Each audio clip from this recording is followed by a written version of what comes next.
ارے نماز ظاہری لوگوں کے لیے ہے بھئی، ہم باطنی کمال رکھنے والے ہیں۔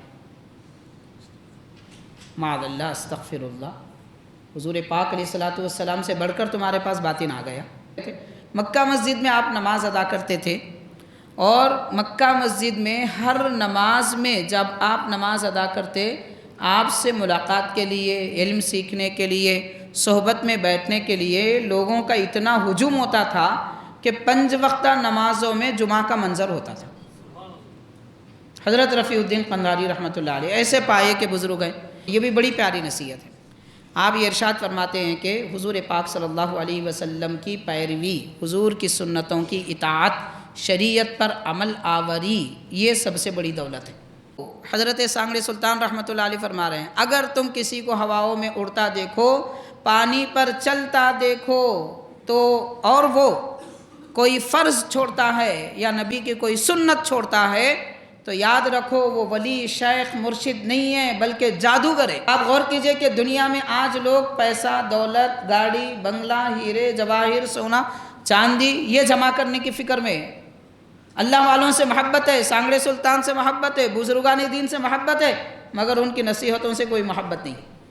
سید احمد کبیر رفاعی رحمۃ اللہ علیہ یہ وہ عظیم بزرگ ہیں کہ حضور پاک صلی اللہ علیہ وسلم کے دربار میں حاضر ہو کر عرض کرتے ہیں کہ یا رسول اللہ صلی اللہ علیہ وسلم، میں جب دور تھا تو آپ کی خدمت میں میری روح کو بھیجتا تھا، اب میں حضور آپ کی خدمت میں حاضر ہوا ہوں، آپ مجھے اپنا جلوہ دکھائیے، اپنا دست مبارک عطا فرمائیے کہ میں بوسہ دوں۔ حاضرین، آپ کی سیرت کی 1 2 نہیں سینکڑوں کتابوں میں لکھا جاتا ہے کہ روضہ پاک، حضور پاک علیہ الصلوۃ والسلام کے روضہ انور سے سرکار کا دست مبارک نکلا۔ 50,000 سے زیادہ لوگ اس وقت اس مسجد میں موجود تھے، سب نے زیارت کی۔ حضرت احمد کبیر رفاعی رحمۃ اللہ علیہ کے لیے یہ دست پاک حضور کا برآمد ہوا تھا، بوسہ صرف آپ نے دیا، باقی سب نے زیارت کی۔ آج خاص کر ایک بزرگ کا ہم ذکر کریں گے، حضرت سید علی سانگڑے سلطان مشکل آسان رحمۃ اللہ علیہ۔ حاضرین، اس مرتبہ آپ کا جو عرس مبارک ہے، ماہ سفر کی 8 تاریخ کو آپ کا عرس پاک منایا جاتا ہے، تو تقریباً 600 سال پورے ہوتے ہیں آپ کے وصال کو۔ حضرت سید علی سانگڑے سلطان مشکل آسان رحمۃ اللہ علیہ کے وصال کو 600 سال اس مرتبہ پورے ہوتے ہیں، کیونکہ آپ کا وصال جو ہوا ہے وہ 846 ہجری میں، اور یہ جو ہجری تاریخ گزر رہی ہے وہ 1446 ہے، تو پورے 600 سال مکمل ہوتے ہیں۔ تو 600 سال قدیم جن کا وصال ہوا وہ قدیم بزرگ حضرت سید علی سانگڑے سلطان مشکل آسان رحمۃ اللہ علیہ۔ حضرت کا نام مبارک سید علی ہے، اور آپ کا لقب شیخ ہے۔ حضرت سانگڑے سلطان رحمۃ اللہ علیہ کا لقب شیخ، اگرچہ کہ آپ سید ہیں مگر شیخ کے نام سے مشہور ہیں۔ یاد رکھنا چاہیے کہ ہمارے ہندوستان کے معاشرے میں اور خاص کر دکن میں شیخ کا لفظ جو بولا جاتا ہے وہ خاندانی طور پر بولا جاتا ہے، کوئی سید ہوتے ہیں، کوئی شیخ ہوتے ہیں، تو جو سید نہیں ہوتے عام طور پر وہ شیخ ہوتے ہیں۔ شیخ کے ساتھ بعض لوگ شریف خاندان رکھتے ہیں، ان کے خاندان میں شریف لکھا جاتا ہے۔ ایسے بہت سارے الگ الگ تعارف کے لیے، پہچانت کے لیے خاندان بنے ہوئے ہیں، تو قبیلے بنے ہوئے ہیں۔ حضرت سانگڑے سلطان علیہ رحمت و رضوان سید ہیں، آپ کا سلسلہ نسب عظیم ترین بزرگ حضرت سید احمد کبیر رفاعی رحمۃ اللہ علیہ سے ملتا ہے۔ حضور غوث پاک رضی اللہ تعالی عنہ کے زمانے کے شہر بغداد کے خطب کے مرتبے پر فائز بزرگ ہیں حضرت سید احمد کبیر رفاعی رحمۃ اللہ علیہ۔ تو ان کے اولاد امجاد میں حضرت سید علی سانگڑے سلطان رحمۃ اللہ علیہ آتے ہیں۔ حاضرین، مگر آپ کو شیخ کیوں کہا گیا؟ تو آپ کے جو جد ہیں جو ہندوستان تشریف لائے تھے، حضرت سید علی سانگڑے سلطان رحمۃ اللہ علیہ کے جد ہندوستان جو تشریف لائے تھے ان کا نام ہے سید ابراہیم۔ اور یہ بزرگ جو ہندوستان تشریف لائے تھے اور ایک عظیم بزرگ کے ساتھ آئے تھے، ان کا نام ہے حضرت سید سعید الدین حاجی سرور سیاح رحمۃ اللہ علیہ۔ تو حضرت حاجی سرور سیاح رحمۃ اللہ علیہ اور سانگڑے سلطان رحمۃ اللہ علیہ کے جد سید ابراہیم رحمۃ اللہ علیہ، یہ دونوں حضرات عراق سے ہندوستان ایک ساتھ آئے تھے، اور پہلے انہوں نے دہلی میں قیام کیا۔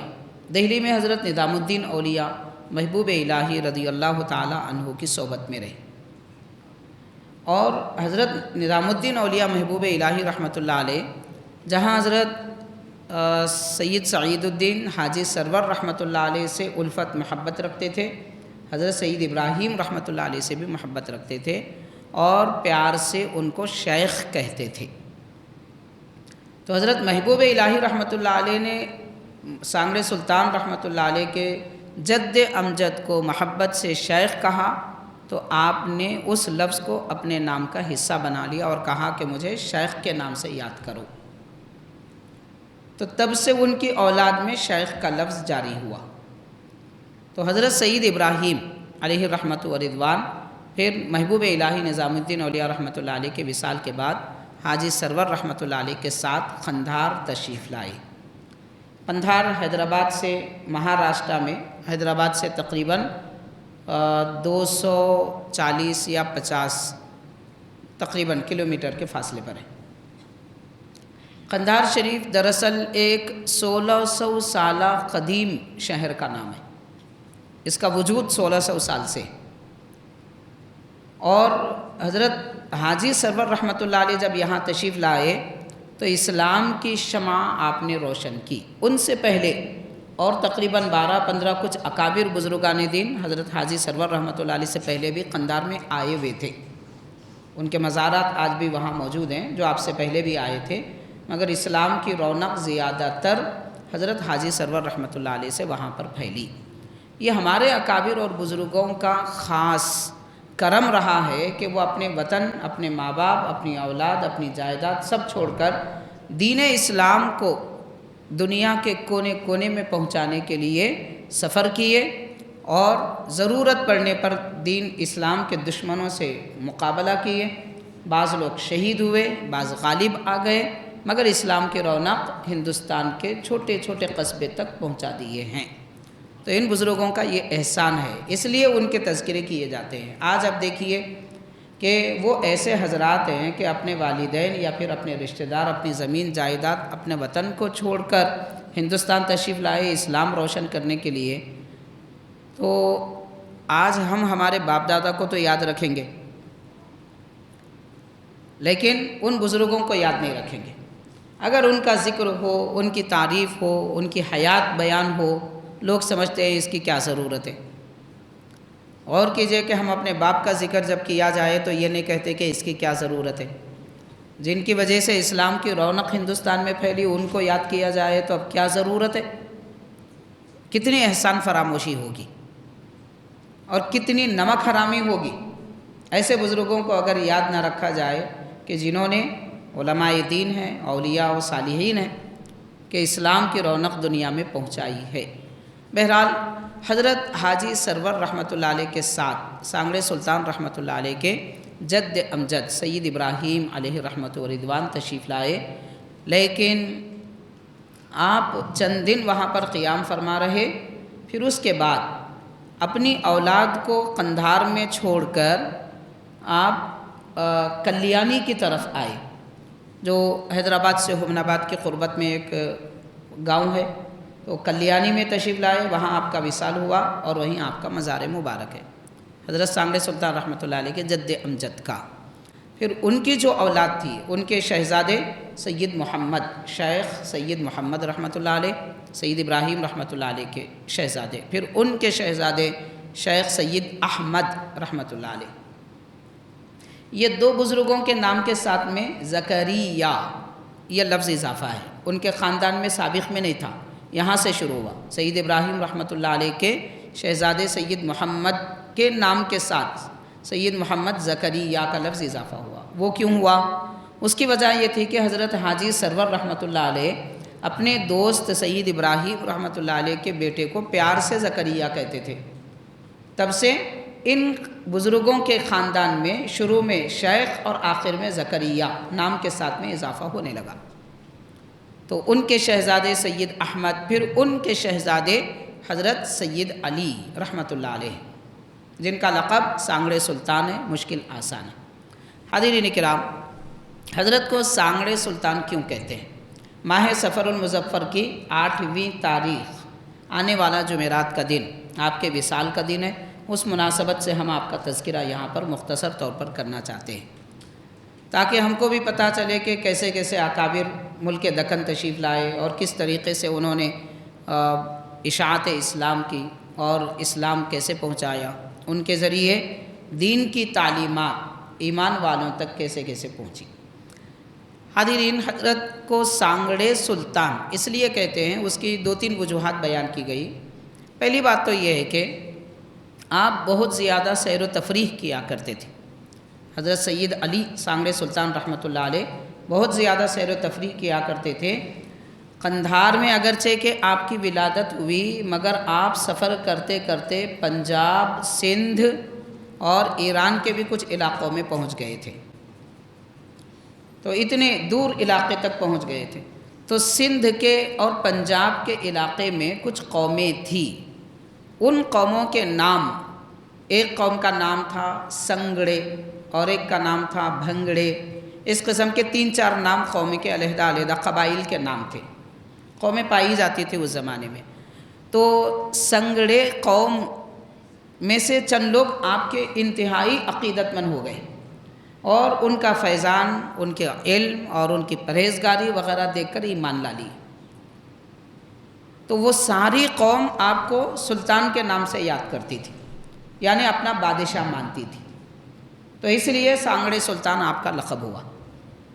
اس اعتبار سے ایک لقب کی ایک وجہ یہ بیان فرمائی گئی، غالباً 20 یا 25 سال تک آپ اللہ کی رب کی محبت کی تلاش میں اور قوم تک دین اسلام پہنچانے کے لیے مختلف مقامات کی سیر و تفریح فرماتے رہے۔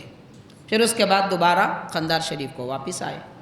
ایک وجہ تو آپ کو سانگڑے سلطان کہنے کی ایک وجہ یہ ہے، اور دوسری وجہ یہ بتائی جاتی ہے کہ آپ ہمیشہ اپنے ساتھ میں چونکہ سفر کیا کرتے تھے، اور وہ زمانہ اب 600 سال تو آپ کے وصال کو ہو رہے، تو اس سے پہلے مان لیجئے 700 سال پرانے، 700 سال قدیم زمانے میں دین اسلام ہندوستان میں اتنا زیادہ پھیلا ہوا نہیں تھا، اور دین کے دشمنوں کی آبادی زیادہ تھی۔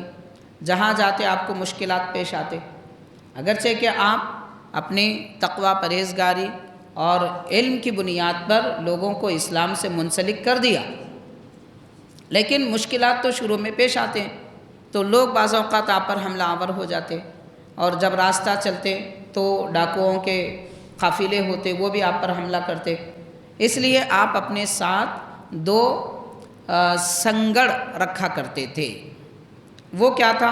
برچھی، یعنی جیسے چھری وغیرہ ہوتی ہے، بڑی ہوتی تھی، اتنی زیادہ بڑی، 1 گز سے بھی زیادہ جو بڑی ہوتی تھی اس کو سنگڑ کہتے تھے۔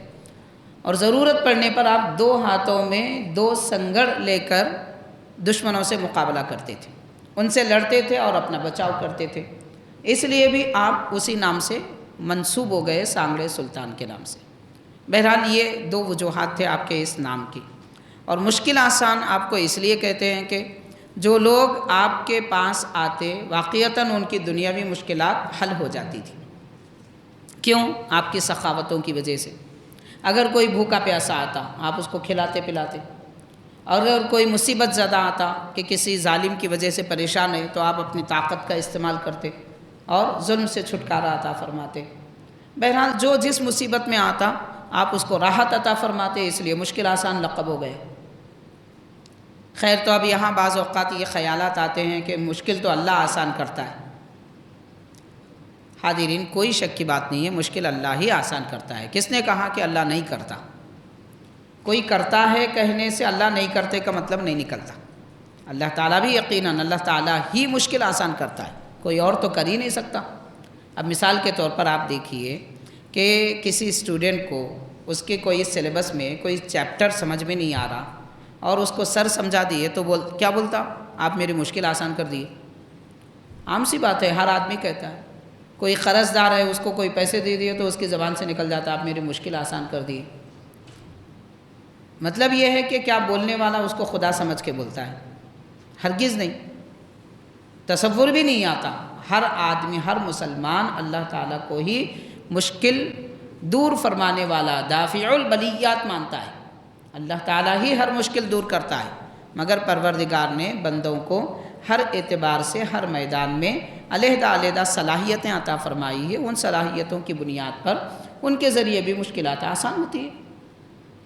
پیاسے آدمی کو 2 دن کے بعد پانی ملے تو وہ نہیں بولے گا کہ بھائی شکریہ آپ کا، آپ نے میری مشکل آسان کر دی، تو کیا شرک ہو جائے گا؟ نہیں ہوتا۔ آدمی سمجھدار ہے، عقل مند ہے، جانتا ہے، خدا سمجھ کے اس کو تھوڑی کہے گا نعوذ باللہ۔ تو اللہ تعالیٰ کی عطاؤں سے عام بندہ بھی مشکل آسان کر سکتا ہے، تو اللہ کے پیارے تو پیارے ہیں، اس کے محبوب بندے تو محبوب بندے ہیں۔ تو اس طرح کی کوئی کفر و شرک کی بات نہیں ہے۔ دراصل علم وسیع ہونا چاہیے، اور علم والوں کے صحبت میں بیٹھیں گے تو یہ سب شک شبے کی باتیں ذہن میں، فکر میں نہیں آتی۔ خیر، تو حاضرین کرام، حضرت سانگڑے سلطان مشکل آسان رحمۃ اللہ علیہ کا یہ لقب ہے، اور یہ بھی بیان کیا جاتا ہے کہ آپ رفاعی سلسلے کے بزرگ ہیں۔ جیسے سلسلہ قادریہ حضرت غوث پاک سے ملتا ہے، چشتیہ حضرت غریب نواز سے ملتا ہے، سہروردیہ حضرت شہاب الدین عمر سہروردی رحمۃ اللہ علیہ سے ملتا ہے، عراق میں جن کا مزار مبارک ہے۔ حضرت بابا شرف الدین رحمۃ اللہ علیہ کے پیر و مرشد شہاب الدین عمر سہروردی رحمۃ اللہ علیہ، اور نقش بندیہ سلسلہ ہے، حضرت سید محمد بہاء الدین نقش بند رحمۃ اللہ علیہ سے ملتا ہے۔ یہاں ہندوستان میں حضرت سعد اللہ شاہ نقش بندی رحمۃ اللہ علیہ ملک دکن حیدرآباد میں خاص طور پر یہ سلسلے کی اشاعت کیے ہیں۔ آپ سے پہلے بھی حیدرآباد میں نقش بندی سلسلے کے بزرگ آئے ہیں، حیدرآباد میں موجود ہے۔ حضرت سعد اللہ شاہ نقش بندی رحمۃ اللہ علیہ سے بھی پہلے ہیں، مگر سلسلہ حیدرآباد میں حضرت سے پھیلا، اور حضرت محدث دکن عبداللہ شاہ نقش بندی رحمۃ اللہ علیہ نے اور اس کو وسعتیں عطا فرمائی۔ خیر، تو جیسے یہ سلسلے ہیں، اسی طرح رفاعیہ یہ بھی ایک سلسلہ ہے جو حضرت سید احمد کبیر رفاعی رحمۃ اللہ علیہ سے ملتا ہے۔ سید احمد کبیر رفاعی رحمۃ اللہ علیہ یہ وہ عظیم بزرگ ہیں کہ حضور پاک صلی اللہ علیہ وسلم کے دربار میں حاضر ہو کر عرض کرتے ہیں کہ یا رسول اللہ صلی اللہ علیہ وسلم، میں جب دور تھا تو آپ کی خدمت میں میری روح کو بھیجتا تھا، اب میں حضور آپ کی خدمت میں حاضر ہوا ہوں، آپ مجھے اپنا جلوہ دکھائیے، اپنا دست مبارک عطا فرمائیے کہ میں بوسہ دوں۔ حاضرین، آپ کی سیرت کی 1 2 نہیں سینکڑوں کتابوں میں لکھا جاتا ہے کہ روضہ پاک حضور پاک علیہ الصلوۃ والسلام کے روضہ انور سے سرکار کا دست مبارک نکلا۔ 50,000 سے زیادہ لوگ اس وقت اس مسجد میں موجود تھے، سب نے زیارت کی۔ حضرت احمد کبیر رفاعی رحمۃ اللہ علیہ کے لیے یہ دست پاک حضور کا برآمد ہوا تھا، بوسہ صرف آپ نے دیا، باقی سب نے زیارت کی۔ تو یہ ایسے عظیم بزرگ ہیں۔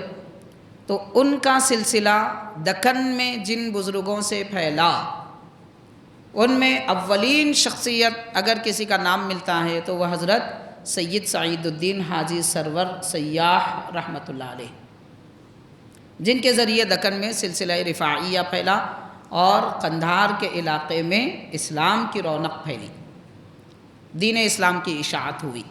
تو وہ عظیم بزرگ ہے۔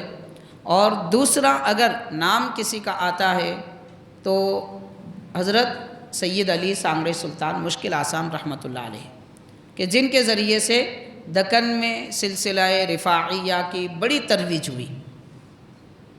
حاضرین کرام، ان کے بعد حضرت سید سانگڑے سلطان سید علی رحمۃ اللہ علیہ کے بہنوئی ہیں حضرت سید ضیاء الدین بیابانی رحمۃ اللہ علیہ۔ حضرت سید ضیاء الدین بیابانی رحمۃ اللہ علیہ کے والد بھی قندھار آئے حضرت سانگڑے سلطان رحمۃ اللہ علیہ کے زمانے میں، وہ بھی عراق سے آئے تھے، وہ بھی رفاعی سلسلے سے تعلق رکھتے تھے، لیکن ان کے والد نے اپنے بیٹے سے فرمایا حضرت ضیاء الدین بیابانی رحمۃ اللہ علیہ سے کہ حضرت سید علی سانگڑے سلطان رحمۃ اللہ علیہ کی صحبت اختیار کرو، ان سے جو فیض جو نعمت آپ کو ملتی ہے وہ حاصل کر لو۔ تو حضرت ضیاء الدین بیابانی رحمۃ اللہ علیہ اگرچہ کہ اپنے والد کے پہلے سے مرید تھے، ان کو ان کے والد سے خلافت بھی تھی، مگر حضرت سانگڑے سلطان رحمۃ اللہ علیہ کی صحبت میں رہے، اور چند مہینوں کے بعد حضرت سید علی سانگڑے سلطان رحمۃ اللہ علیہ نے ارشاد فرمایا کہ آپ کی سلوک کی تکمیل ہو چکی ہے، اب آپ ایک منزل تک پہنچ چکے ہیں، میں چاہتا ہوں کہ آپ کو خلافت دوں، اپنا خرقہ عطا فرماؤ۔ تو انہوں نے گزارش کی کہ میں اپنے والد سے اجازت لوں گا۔ تو والد محترم کے پاس آئے تو والد نے فرمایا کہ بیٹا، اسی نعمت کے لیے تو میں نے تم کو وہاں بھیجا تھا، اگر وہ آپ کو یہ نعمت عطا فرما رہے ہیں تو آپ ان کی غلامی اختیار کر لو، مگر وہ نعمت حاصل کر لو۔ تو حضرت ضیاء الدین بیابانی رحمۃ اللہ علیہ دوبارہ حضرت سانگڑے سلطان رحمۃ اللہ علیہ کے پاس آئے اور آپ کو خلافت عطا ہوئی۔ حضرت ضیاء الدین بیابانی رحمۃ اللہ علیہ کا نکاح حضرت سانگڑے سلطان رحمۃ اللہ علیہ کی ہمشیرہ ان کی مقدس بہن سے ہوا، اور ان کو ایک شہزادے ہوئے سید اشرف بیابانی رحمۃ اللہ علیہ۔ پھر ان سے جو اولاد آئی وہ مہاراشٹرا میں، حیدرآباد میں اور قاضی پیٹ ورنگل میں وہ اولاد پھیلی۔ آج ہم جانتے ہیں ایک عظیم المرتبت بزرگ ہے، ان کا عرس پاک بھی ماہ سفر کی حضرت سید شاہ افضل بیابانی رحمۃ اللہ علیہ۔ یہ بزرگ بھی حضرت ضیاء الدین بیابانی، حضرت اشرف بیابانی رحمۃ اللہ علیہ کے اولاد امجاد میں سے۔ تو اس طرح حضرت سید علی سانگڑے سلطان رحمۃ اللہ علیہ کا سلسلہ رفاعیہ یہ تمام بزرگوں سے ہوتے ہوئے حضرت افضل بیابانی رحمۃ اللہ علیہ تک پہنچا۔ تو بہرحال حاضرین کرام، حضرت سید علی سانگڑے سلطان رحمۃ اللہ علیہ کے سلسلے کی اشاعت اور آپ کی زندگی کے کچھ حالات کے بارے میں یہ چند باتیں تھیں جو ہم نے آپ کے گوشے گدار کیے۔ معزز حاضرین،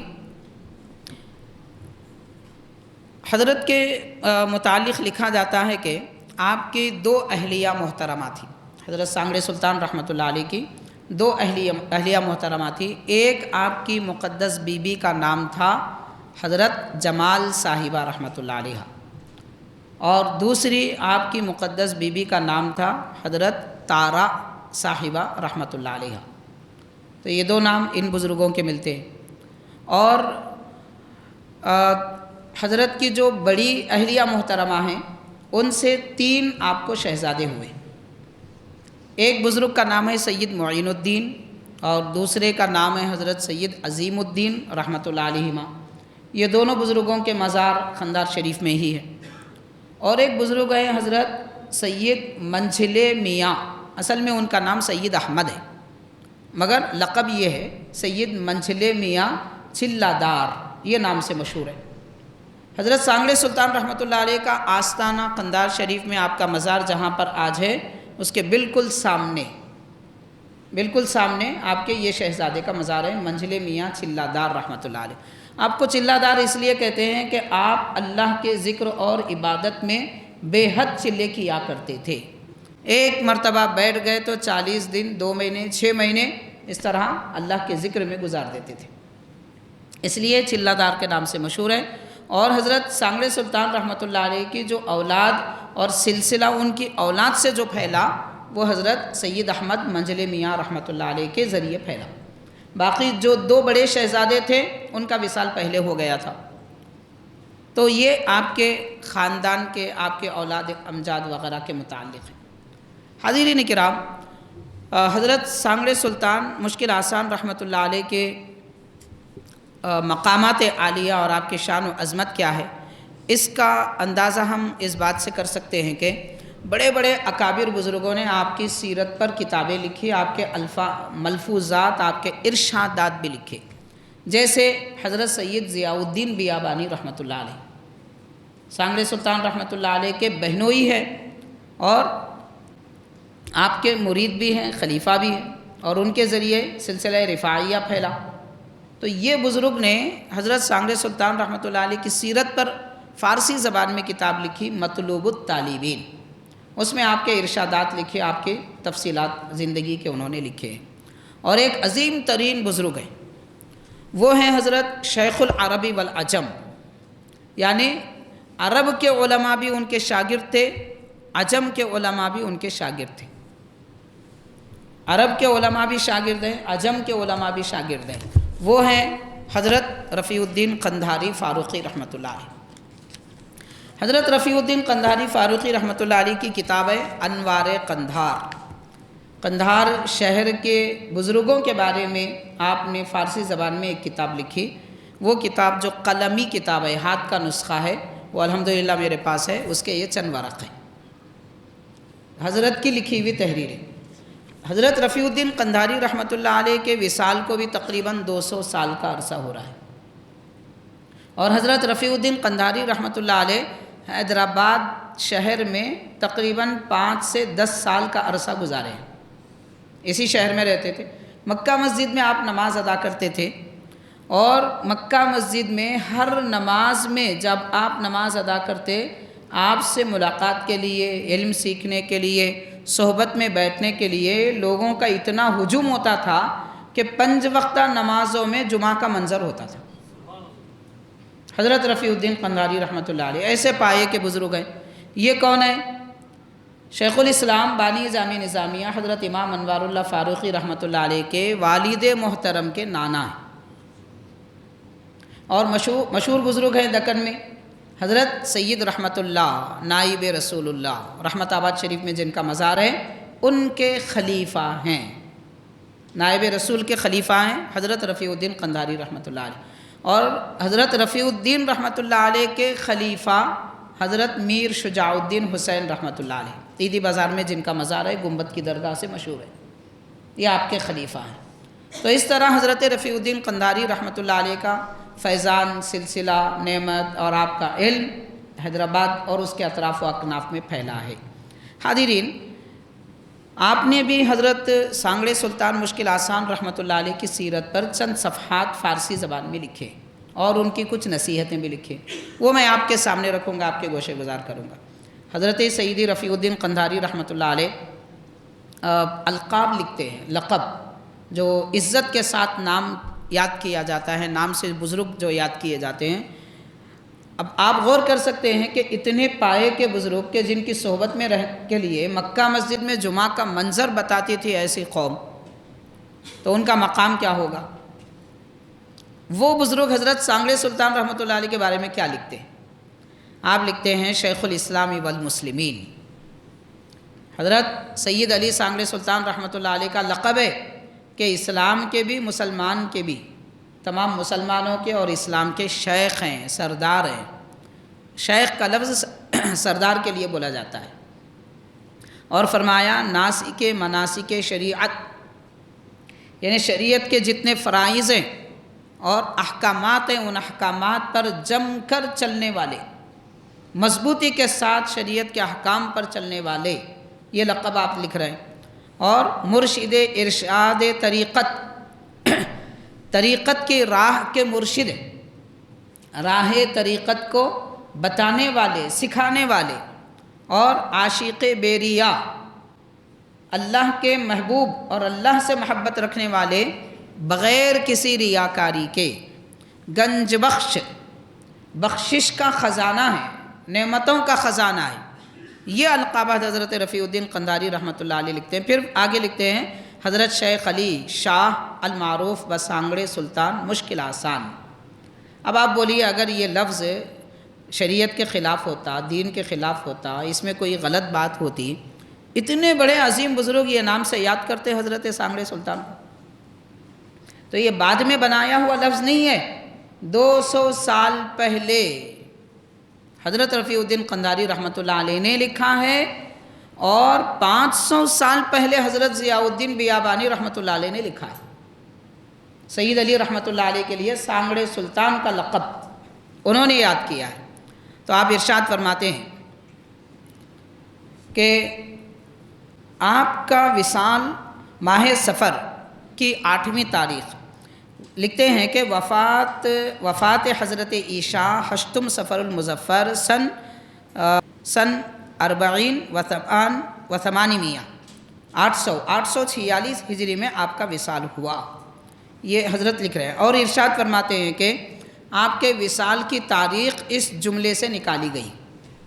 پہلے زمانے میں ہوتا تھا، آج بھی بہت کم لوگ ہیں یہ علم جاننے والے، اس کو علم العادات کہتے ہیں۔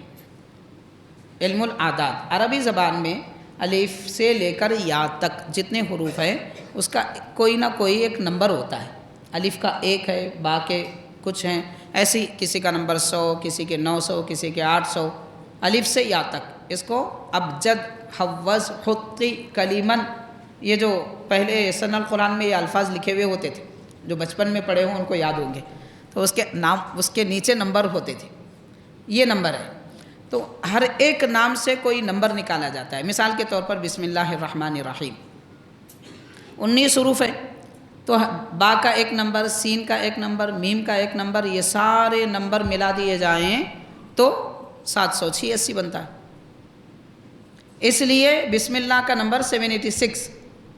مسلمان تو مسلمان، غیر بھی چاہتے ہیں کہ 786 کا نمبر مل جائے، چاہے وہ گاڑی کی پلیٹ کا نمبر ہو یا کوئی بھی نمبر ہو، 786 ملے تو بڑے خوش ہو جاتے ہیں، اس میں برکت ہے۔ اب سوال یہ پیدا ہوتا ہے بھائی ایسے نمبر بناتے کیوں ہیں؟ اس کا بڑا فائدہ یہ ہے کہ کوئی ایسا جملہ جمع کر دیا جاتا ہے، کسی بزرگ کی پیدائش یا ان کے وصال کی تاریخ ان الفاظ سے نکالی جاتی ہے، تو اگر وہ تاریخ یاد نہ ہو تو لفظ یاد رہ جاتا ہے، تو لفظ یاد رکھ کے لوگ تاریخ یاد رکھتے ہیں، اس لیے یہ ایک طریقہ تھا۔ دوسرا طریقہ کیا تھا؟ دوسری وجہ یہ علم جو آیا اور اس کو استعمال کرنے کا فائدہ، وہ فائدہ یہ ہے کہ بعض ایسے لوگ ہوتے ہیں کبھی ناپاکی کی حالت میں ہوتے ہیں، ان کو اگر آپ قرآن مجید کی آیت لکھ کر دیں گے تو ناپاکی کی حالت میں نہ چھو سکتے ہیں نہ پڑھ سکتے۔ ایسے ہی بعض غیر مسلم بھی ہوتے ہیں، ان کو قرآن کی آیت لکھ کے نہیں دے سکتے، تو قرآن مجید کی جس آیت میں جس بیماری کی شفا ہے وہ آیت کے نمبر نکال کر وہ لکھ کر دیے جاتے ہیں، تاکہ انڈائریکٹ اعداد کے ذریعے اس کی برکت ان کو مل جائے۔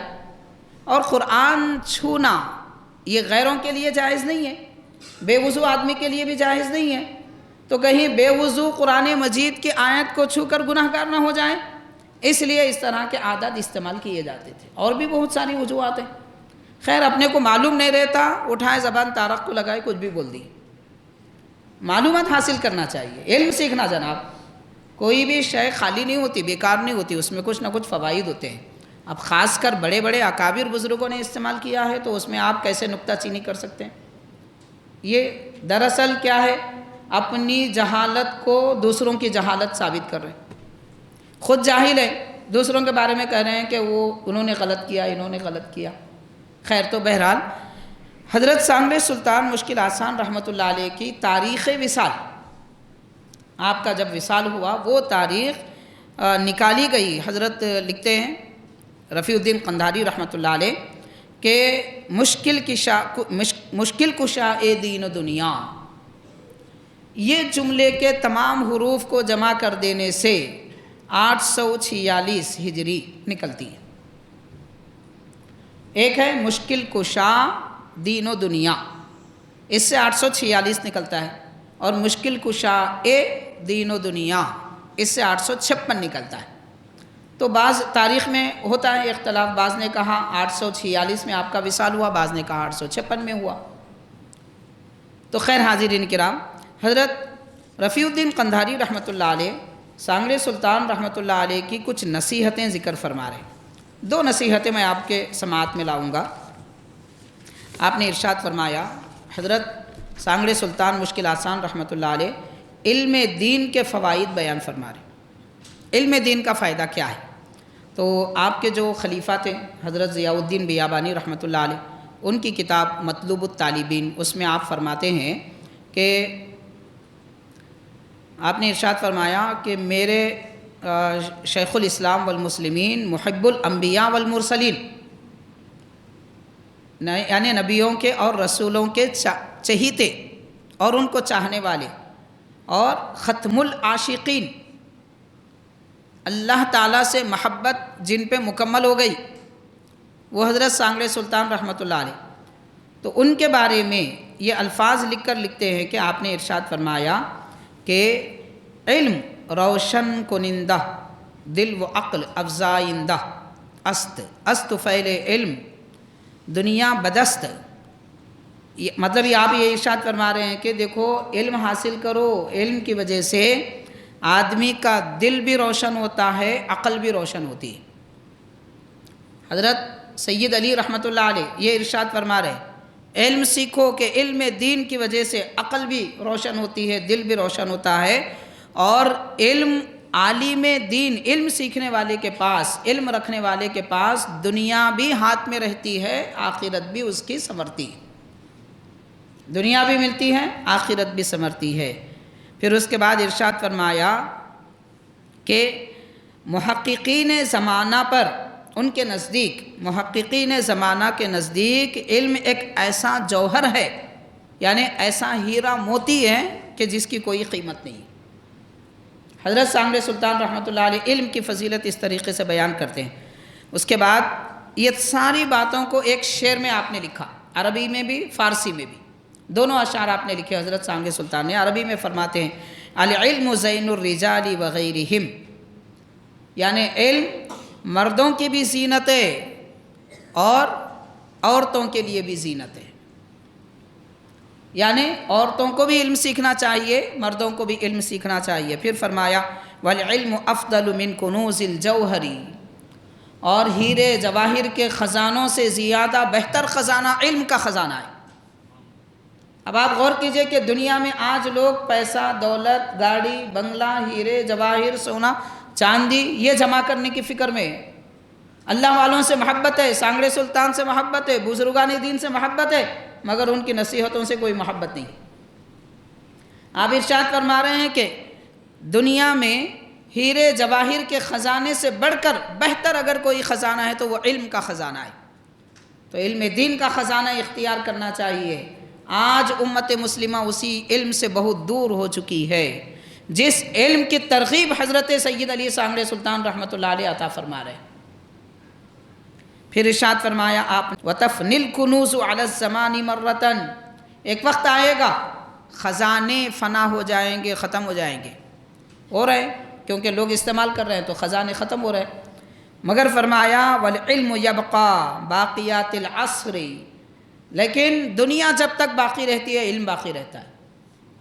بلکہ دنیا کے بعد خبر میں، حشر میں، جنت میں بھی علم کام آتا ہے. جنت میں بھی علم کام آتا ہے، کیونکہ عبادت گزاروں سے بڑھ کر عالموں کا درجہ جنت میں ہوگا. عبادت گزاروں سے بڑھ کر درجہ عالموں کا ہوتا ہے، علم کی وجہ سے ان کو اعلیٰ مقامات دیے جاتے ہیں. تو حضرت سید علی سانگڑے سلطان مشکل آسان رحمۃ اللہ علیہ کی یہ ایک نصیحت ہے. اور ایک نصیحت آپ فرما رہے ہیں، اور یہ بھی بڑی پیاری نصیحت ہے. آپ یہ ارشاد فرماتے ہیں کہ حضور پاک صلی اللہ علیہ وسلم کی پیروی، حضور کی سنتوں کی اطاعت، شریعت پر عمل آوری، یہ سب سے بڑی دولت ہے. آج دین کی مخالفت کو لوگوں نے تماشے بنا رکھا ہے. نماز کی بات کریں، بعض لوگ ایسے ہیں وہ بولتے ہیں بھئی ہم کعبے میں نماز پڑھ لیتے، بعضو مسجد میں آ کے نہیں پڑھتے، کعبے میں پڑھتے ہوتے. اب ان سے کہا جائے آپ اذان سنیں، آپ نماز نہیں پڑھتے. ارے نماز ظاہری لوگوں کے لیے ہے بھئی، ہم باطنی کمال رکھنے والے ہیں. معاذ اللہ، استغفر اللہ. حضور پاک علیہ الصلوۃ والسلام سے بڑھ کر تمہارے پاس باطن آ گیا. پیارے نبی صلی اللہ علیہ وسلم کبھی کوئی ایک نماز بھی ترک نہیں فرمائے. حضور نے مسجدیں بنائی، اذانیں مقرر فرمائی، لوگوں کو دعوت دی کہ آؤ نماز پڑھو، اور آپ کہہ رہے ہیں ہم باطن والے، ہمارے پاس نماز کی ضرورت نہیں ہے. افسوس کی بات ہے.